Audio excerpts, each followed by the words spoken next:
Yan. Kuha naman na tayo ng tuna. Pritong tuna at pritong burrata. Ayan, burrata. Prito na. Laki ka ba yun? Ito. Pinuluto pa natin yung tuna.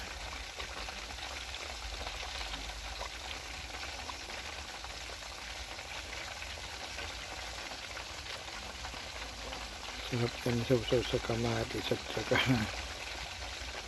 konting alamang sibuyas. Ayan. Burrata. Bira kami makakain dito sa Italia ng mga isda kasi mahal. Ito nagkataon lang na sale. Itong burrata. Minsan lang pampalis ng pagod. Kahit medyo may presyo ay kainin din naman natin. Kaya nga nagpapagod tayo para makain natin ang gusto natin. Ayan. Yung tuna yung kabayan, 1 kilo mahigit. Ito naman 1 kilo din yung mahigit. Ito rata yung laki, ilang dangkal.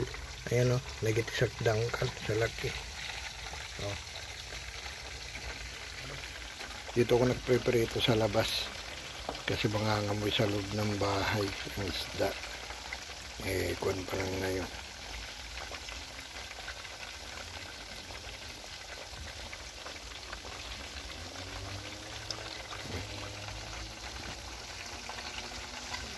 Mamaya yun, babaliktad natin konti. Luluto. Try natin baliktarin yung iba kasi para hindi siya makuan. Ito.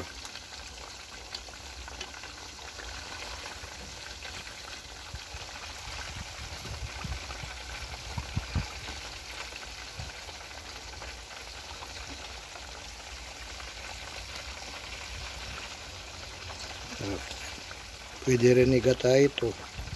Kung natapos ng iprito, igata. Kaso wala naman tayong lug dito sa Italia.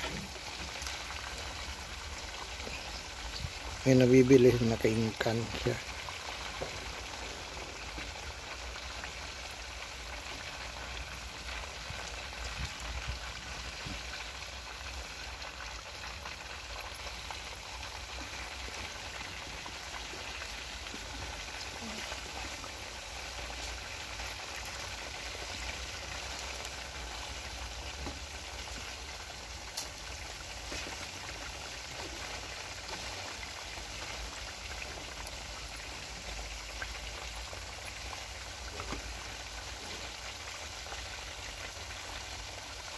Yung ulo nyo.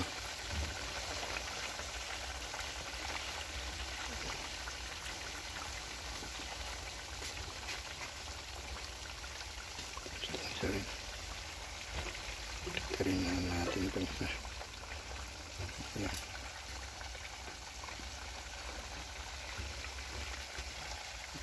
pagpipito ng kada.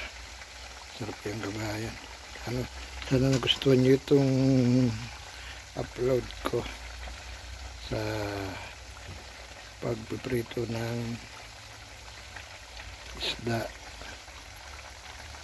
Ito, dalawang klaseng isda ito kabayan. Ito ay tuna at ito ay burrata kung tawagin dito sa Italia.